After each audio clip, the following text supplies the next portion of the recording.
Hello and welcome to another episode of the Dualistic Unity movie review series. I am here. I'm just here, not going anywhere. Don't know what's to come. Don't know what's next, and not really worried about it at all. It's just this is it. This is my focus. This is my primary place that I'm at. Not going anywhere. Not becoming anything. Just digging deeper into here. I am likewise riding out the wave of here because that's really what it feels like when you're just in it. It doesn't feel like you're necessarily doing anything, though you're doing everything. You're just kind of along for the ride that makes sense to you from moment to moment to moment. And you could call that ride free will or just will, but it's a hell of a ride. And the more I experience that ride, the more I recognize that it really is about sensitivity, presence, letting go, having faith in yourself, very much like it would be if you were just learning how to surf. On that note, this Dualistic Unity movie review is all about The Peaceful Warrior, which came out in 2006 and stars Scott Mechlowicz, Nick Nolte, and Amy Smart. I've seen this movie a few times. It is based on a novel that was written in 1980 by Dan Millman. The novel is very different to the movie. So I really like what they did in this movie in terms of simplifying it and making it more applicable to pretty much everybody's experience. It's really easy to digest. I'm not going to say anything more about this movie because, frankly, I'm really curious about Andrew's thoughts. And I'm not convinced that you exist. Which is probably I don't know. I feel like for these we can just bounce around. But yeah, that's pretty much the main thing I took away. As much as I think the one of the big takeaways most people get out of this is you don't need an excuse to be happy. You don't need the goal and the accomplishment because we're always just utilizing the experiences that we have as an excuse. We have something coming up. I can't be happy until this goes well. And then everything's on the line because if it doesn't go well, then you can't be happy for so much longer and all of that. But beyond that, at the towards the end there when he shows up, and just before we get into all the spoilers, watch the movie if you haven't. Rainer, I know you're not going to, so enjoy the episode. But towards the end there, when he shows up to the gas station on his way to the qualifier, and he's not there. Sock isn't there. It hit me, and just how it may be true, and it is true, that no one's ever there. He was using him potentially. Could have been a Fight Club type thing where he was a figment of his imagination. I think Joy was the only one who ever actually met with Socrates that he knew, or Sock, or whatever we're going to call him. So it just hit me that, well, what if? Because I was, of course, thinking of it like kind of Ray and my relationship a little bit. Obviously, probably came up as you could imagine, and it hit me like, what if Ray doesn't really exist? And it's not that it's not true. So yeah, excited to get into that. That's funny. I was wondering if you would take that away from the end of the movie. And that's very much how it is different from the novel. You don't really get that impression from the novel. But in this movie, when Socrates or Nick Nolte's character isn't around at the end, you really do get the impression that maybe he never really existed. And then you think back to when Dan was like wearing the overalls and like cleaning stuff up, and you're like, did Dan just have a night job and was talking to himself? Right? Is he the one that set up the rings for himself? And he's like, no, he did it, like all of that. So yeah, no, that's an interesting take on the movie for sure, but I don't know. That said, you're never going to be sure that I'm real or anyone else, which is part of the fun in itself, right? But I think the point is that these lessons, these insights are always there. And that is all Socrates' character was really trying to get across, is that life itself is the lesson. Life is the journey. Life is the point. This is where you are either in the warrior mentality or you're not in the here and now, because it's the act of being in the here and now that is the warrior mentality. Right?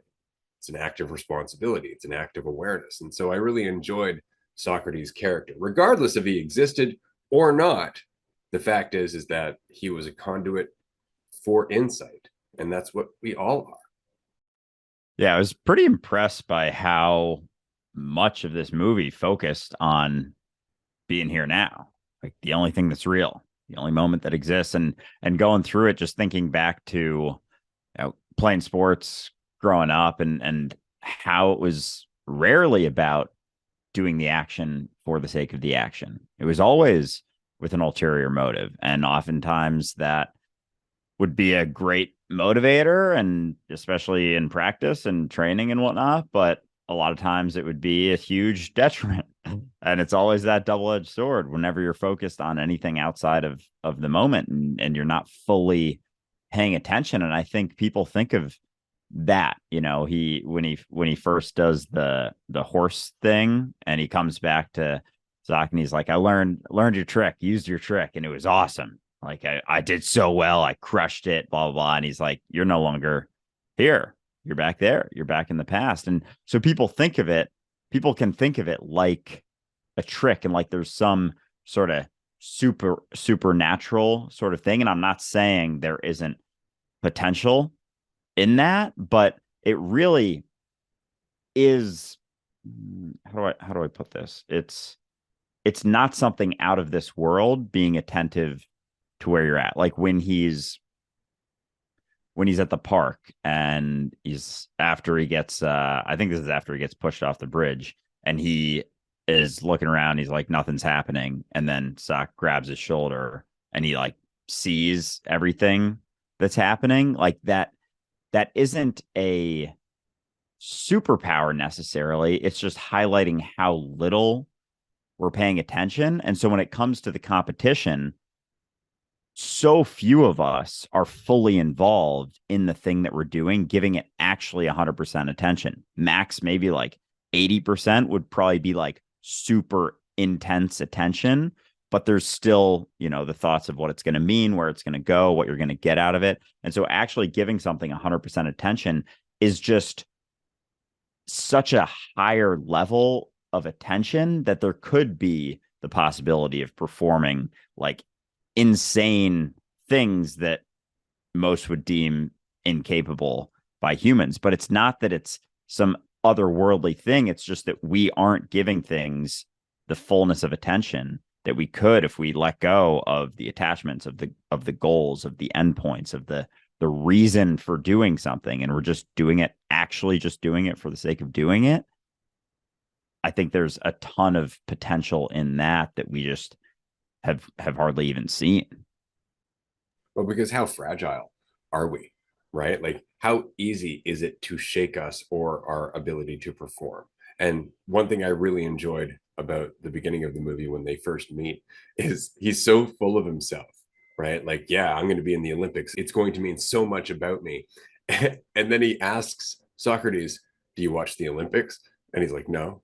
And you could just see him visibly deflate because all of a sudden it doesn't seem important to this person. In fact, they're looking at it as kind of irrelevant. And so all of a sudden, all of your puffed up pride, all of that stuff that goes into you achieving this thing is all of a sudden not a playing piece in the conversation anymore. You can't use it as a way to feel more valuable. And that was it. That's exactly how hard it is to shake that mentality. I don't really think that's important. This is one of the things that I've actually noticed in my own life when I've met somebody or I've worked with somebody and they were very materialistic and they would show me something and be like, isn't this rad? And I'm just like, yeah, that's great. And that's it. And it's sincere, but I'm not thinking to myself, if only I had one, because I don't value that thing. And so it becomes less effective as a means of them feeling better about themselves. And it's only because you're not taking it as seriously. But he's used to being surrounded by people who are also competing for that same goal, for that same feeling of finally having everything I want, and therefore I'll be happy. This is one thing I really enjoyed at the end of the movie, was when he was talking to the other competitor and he could hear everything that he had been saying to Socrates early on in the journey, and he couldn't help but see how far he had come. because he's like, it's not a trick, it's really just getting rid of the garbage. And the guy's like, how? Like, are we not here for the gold? Like, that's what we're here for. This is everything this is about. And meanwhile, Dan had come so far that it wasn't about that for him. He wasn't there for the gold at all. He was there for the chance to be there. And that must have hit really hard to see that contrast. And it does, to see that contrast, like to see somebody who has come so far along the journey and then to see them meet somebody who's still early on. It's an experience in itself. It's something that I've experienced a number of times, including in this podcast with you and with a great many of our community members, just to see how far they've come. Because I myself have come so far in terms of being here and now. And that was it. It's just being here now. One of my favorite lines in this movie, and it's something I've actually referenced in the podcast previously. Couldn't tell you what season. It was about, I practice everything. I love that line because it's true. That's what life is. It's not about getting good at one thing. It's about being good at living, being good at being yourself, being good at not having to be good and just doing what you're doing without any other reason, because that's where you find mastery. Exactly, because when you're sitting in eternity, might as well stick your hand in everything. So when he was talking to his friend, or when his friend was talking to him towards the end of the movie there, I think it really sunk in. Like I think it seemed, given his response and facial expression, that he wasn't even considering that he was there for the gold. And it kind of hit him, as he said, like how invested he was in that mentality early on, that he almost didn't even realize that there was something like that he needed to get. Because when you are fulfilled in yourself, the external stuff, it's not that it isn't it's 0% relevant, but it almost is, in a sense, because it doesn't mean anything about you. And there was a point, I don't know if I remember the exact quote, but when Socrates was talking about being something and being more, and recognizing basically that you can't be more, and therefore you can't be less. And so there is nothing to get for the things that you're doing. It's just in each and every moment doing it for the sake of doing it. Like that's really what he recognized. And in that, when you're doing things for the sake of doing them, there isn't anything less left for the garbage in your mind to cling to. Like because every time we're doing something for an external thing, there is always both desire and fear with everything that we try and do when we're caught up in the idea of ourselves. When we're trying to maintain, build up, fear being lost, it's always fear and desire. Those two things. And without the need to attain any more, become anything more, get anything more, you're doing things for the sake of doing them. And there isn't that simultaneous fear and desire in that moment, because they go hand in hand. As soon as you're only afraid because you're desiring something. You're desiring something, and there comes the fear if you don't get it, if you don't live up to it. Because everything's on the line. If you don't get the gold, then you're nothing. You're worthless. You're not worth anything without that. And so it's always those two when you're striving and doing something for the sake of doing it. And I had one more point with the going back to the materialism. It is interesting. I haven't really thought of it like that. When you're showing someone something materialistic, like I've understood this for sure, and they just don't care, how it becomes 0% relevant at all. Like, you get a nice car or something, a nice new car, and you show someone, and you're super excited, and they're just like, oh yeah, nice. And it's like they respond, they're cordial about it, but they're not like, oh my God, that's so nice. Or a watch, or a pair of shoes, or a suit, or anything. And so it really just shows how it isn't worth anything unless someone thinks that it is. I get it and people respond with like, oh, well, sometimes it's higher quality. Sometimes you like it for the sake of liking it. Yeah.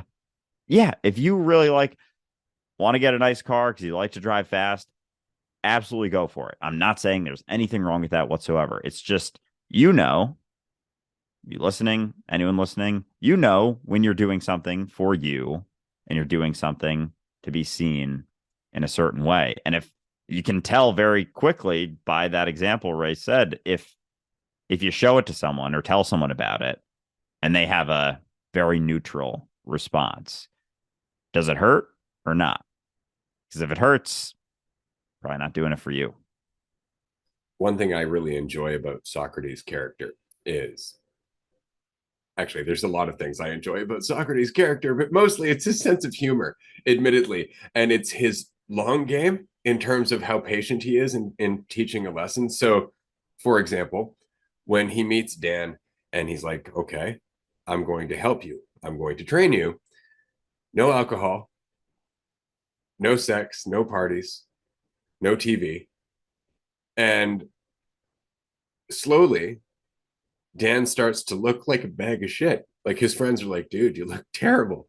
And it's only because he hasn't been giving in to so many habits. He hasn't been giving in to so many distractions. And so his false certainty is starting to fade, but his awareness is starting to expand, which means that he's starting to learn about himself.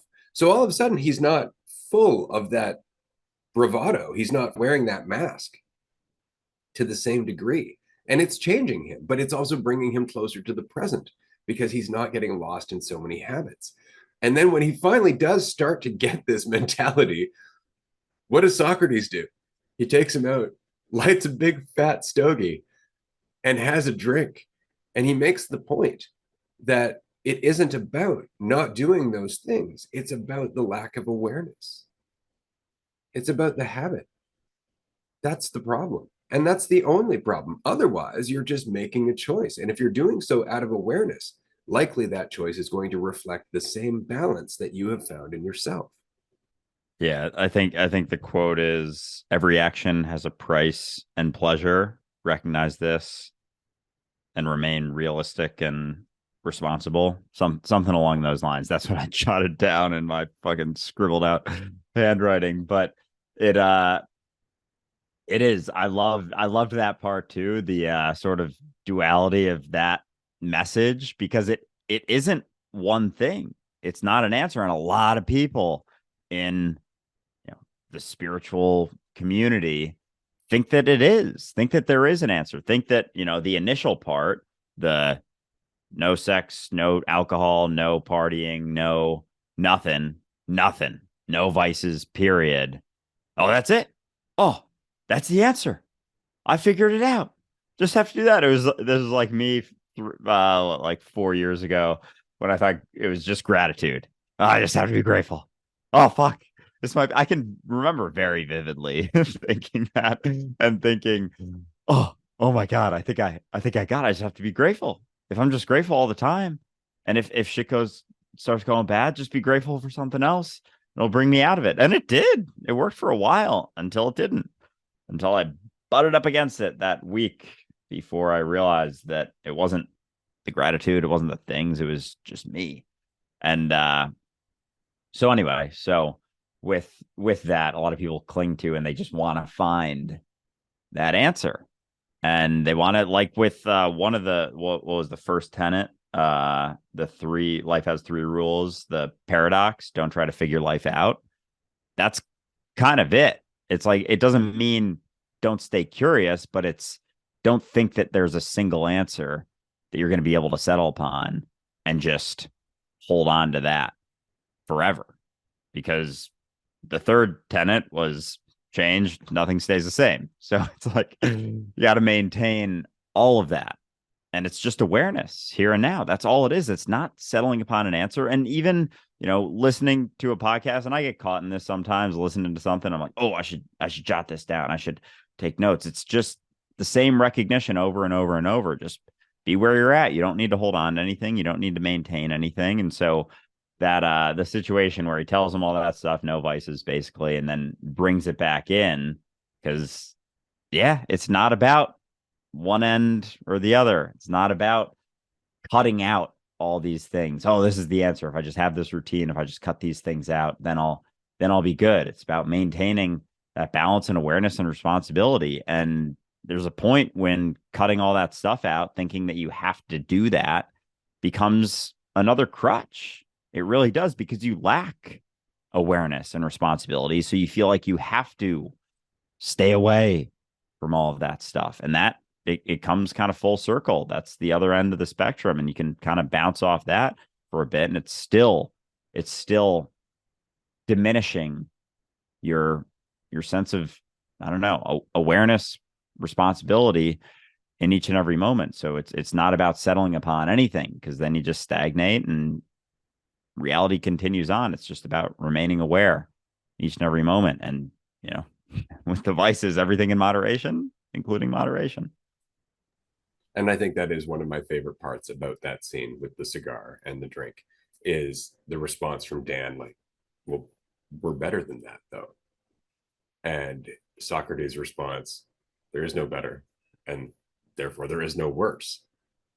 And that's the lesson. But that's what I mean about how well he teaches the long game. And of course, I mean, it's working out in an ideal way because it's a movie. But the other scene that I really enjoyed, there's a few, and I'm going to bring them up before the end of this review, was when he just told him to go sit on that car until you have an insight worth sharing. I absolutely loved that scene because half of those insights were good. It's not that they weren't good. It's just that it was the act of digging, the act of just sitting there and sorting through all of the things that are a part of you, that eventually led him to an insight where you could see not just the insight was valid, because of course it was an insight they had discussed previously, but the look on his face, it was the way he brought it across. You could see this was something that was profound to me, not just something that sounded good, but something that genuinely hit.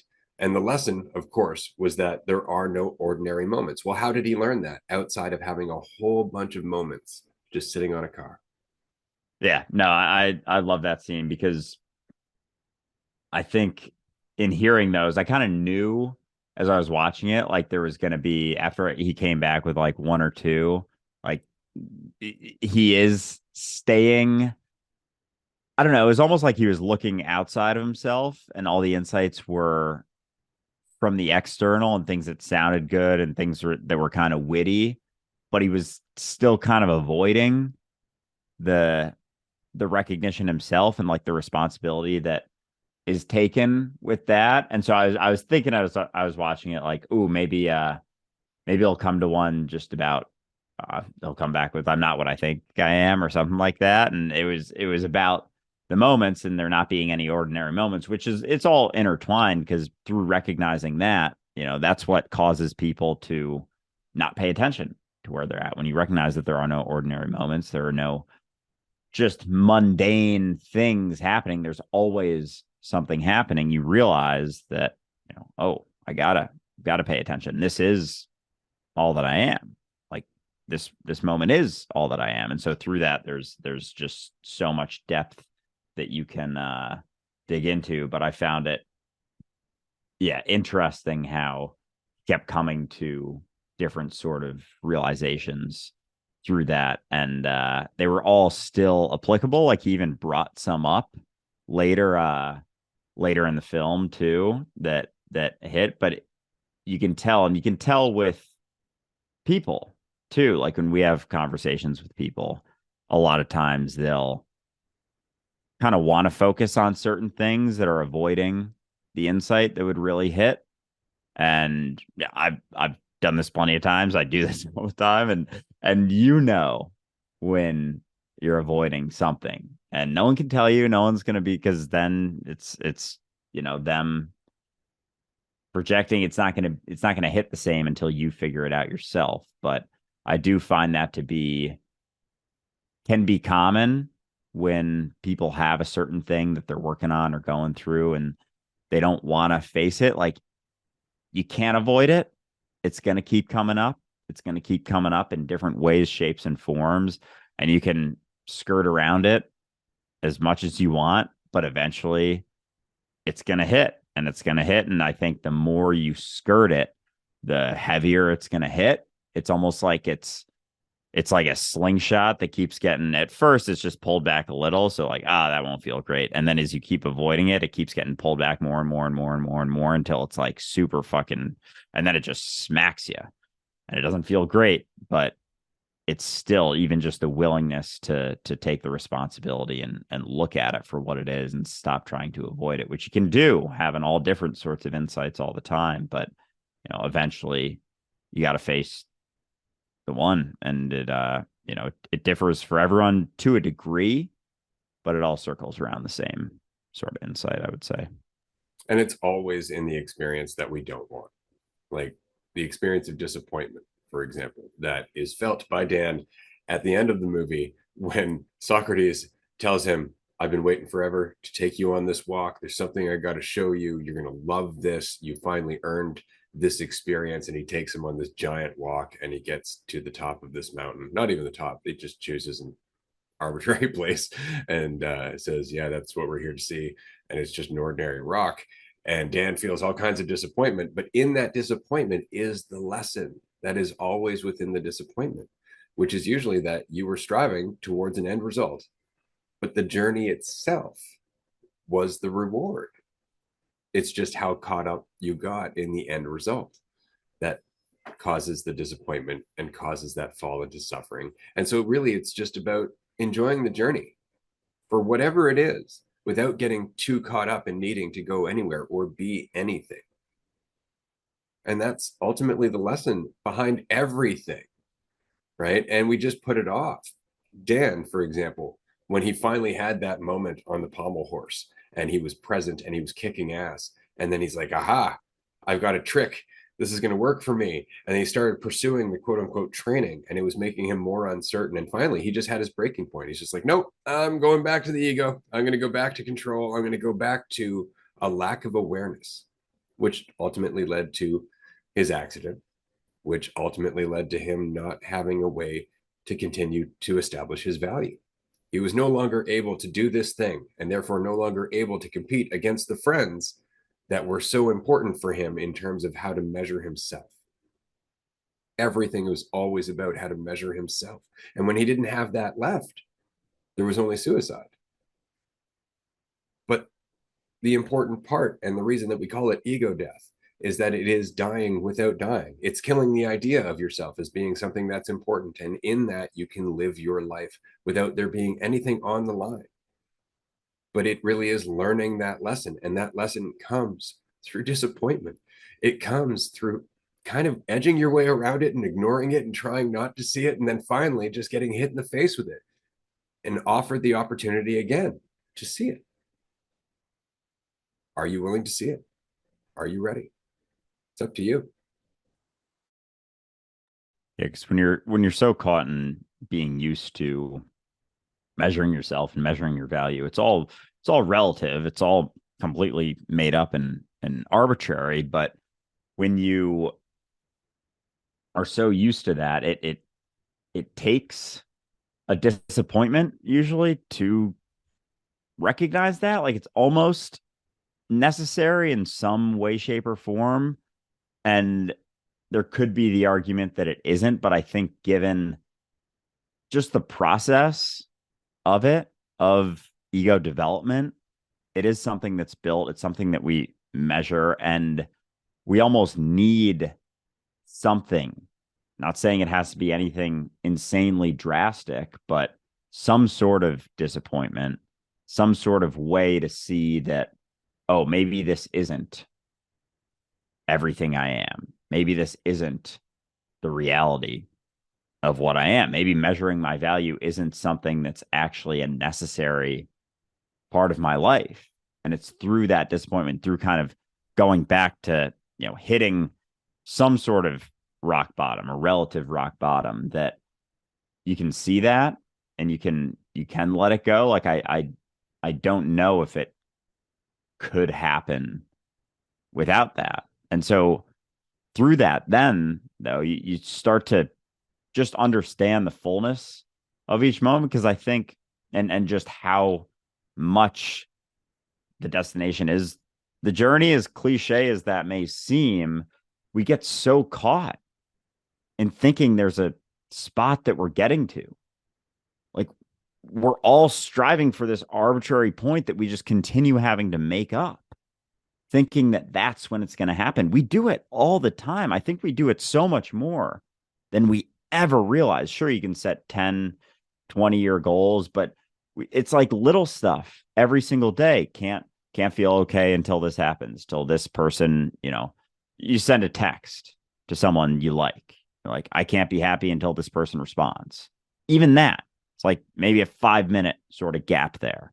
We're always doing that. And so I think recognizing that there's nowhere else. And then, you start to realize, oh, that's not it. That's not it. You can start having these recognitions that the journey is what it is.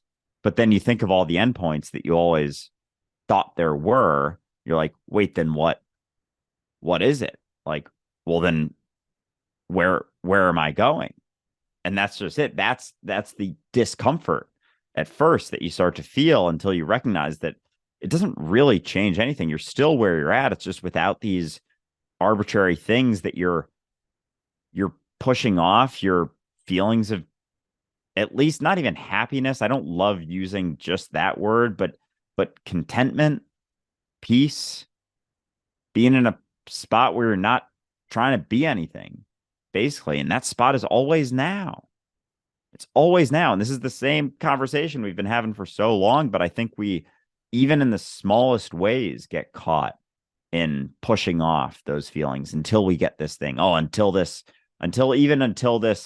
feeling stops, until this shitty feeling that I'm feeling right now, until it stops, or until, you're not feeling great. Once this stops, then I'll be okay. But you can be okay in those spots. You can be okay in those feelings, in those emotions, in those situations.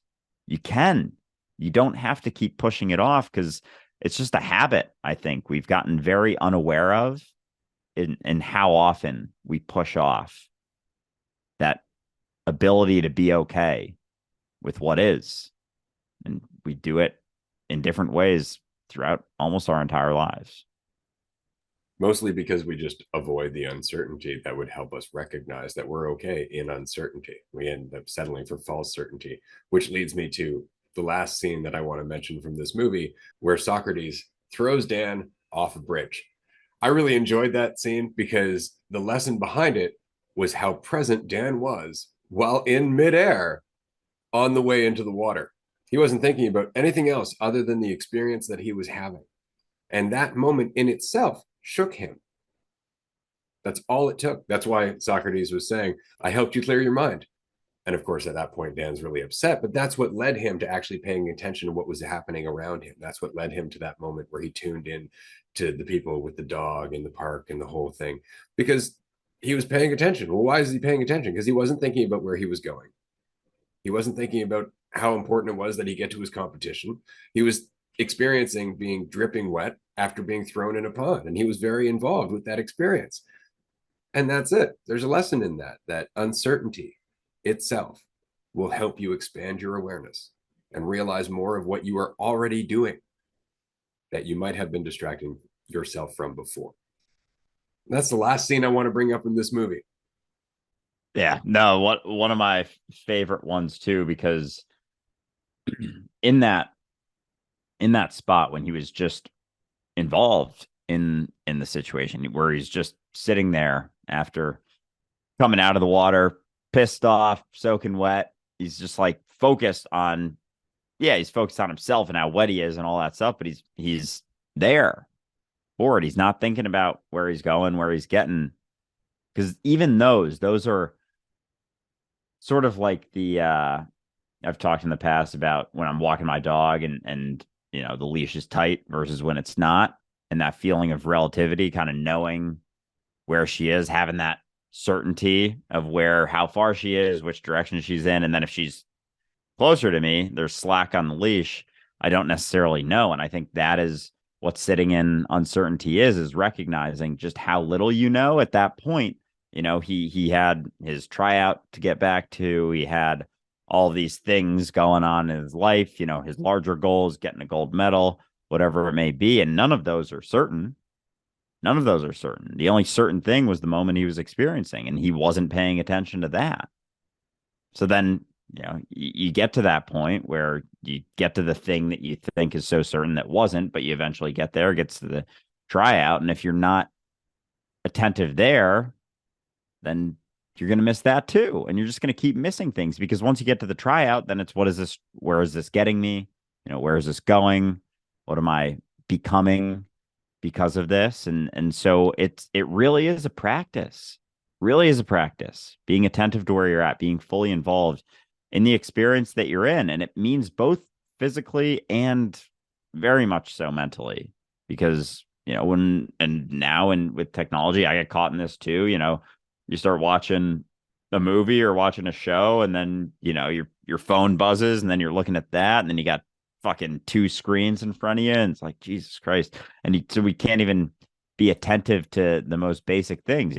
Attention spans on TikTok are probably sub 1 second now for when people are in their doom scroll on their For You page, and it's just getting lower and lower. And it's a practice because we've been practicing not paying attention, basically, and that gets involved in everything. And so we're always trying to get somewhere else, trying to get to another spot, and we are practicing not paying attention. So how the fuck do you think you're going to be able to pay attention when you get to that place that you think is going to cure everything?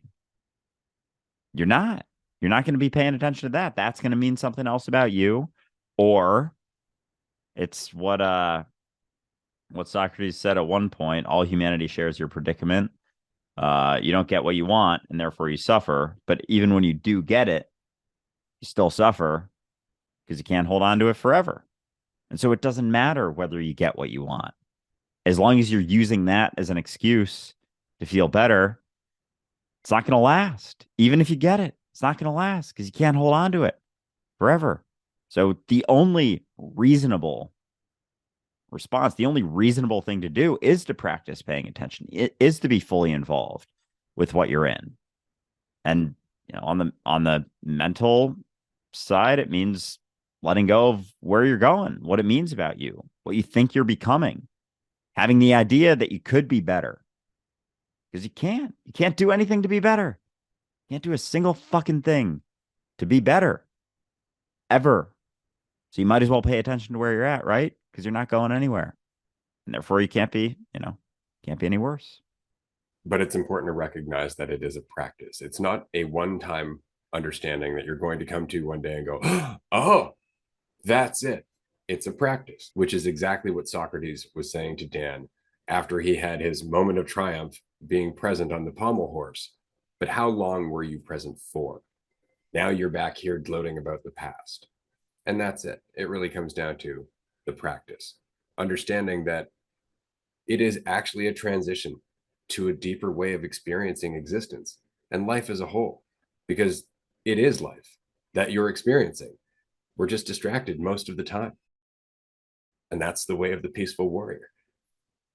I really enjoyed this movie. This has been a great review. Thanks so much for watching this one. I know it's a long one. It's 2 hours long for anybody who hasn't watched it yet. If you haven't watched it yet and you've already made it through this review, still go and watch the movie because it's really good. The acting is good. It's really funny. They do a good job of showing the second of the 3 rules of life, which is humor. I really appreciate the humor that is brought across in this movie. Despite all of the insights and all of the things that happen to the main character, they really do a good job of keeping it light and making it quite profound. Yeah, I really enjoyed that component. And I think because in this conversation too, with all of those and stoicism or spirituality, I think humor is the one component that's missing the most. Like people get so fucking fixated on their stuff, doing the right thing, saying the right stuff, having the right answer. And like, I really don't see it in speakers who talk about this stuff. Like it's very much like, I don't know, can be very mundane. I will say that Sadhguru, he can be kind of funny sometimes. I will definitely give him that. But yeah, a lot of them, I think that's a massive component that we kind of discount because I think it's probably because it's not perceived to get you anywhere. it's something that you're just is what it is. It's for the sake of doing it. It's not to become anything. And I think that's maybe the one that's probably the reason that, the egotistical spiritual conversation doesn't isn't geared towards that, because you need to be seen in a certain way. And there's an image of being enlightened that doesn't involve humor necessarily. But when you recognize that you're not going anywhere and you're just sitting in eternity, might as well have some fun with it. So anyway, that's I think that's all we got. So I appreciate everyone for tuning in. Definitely watch it. Again, even if you listen to the whole thing, it is a very, very good movie. I think it'll hit home for everyone. So appreciate you tuning in, and we'll talk to you soon. Bye, everyone.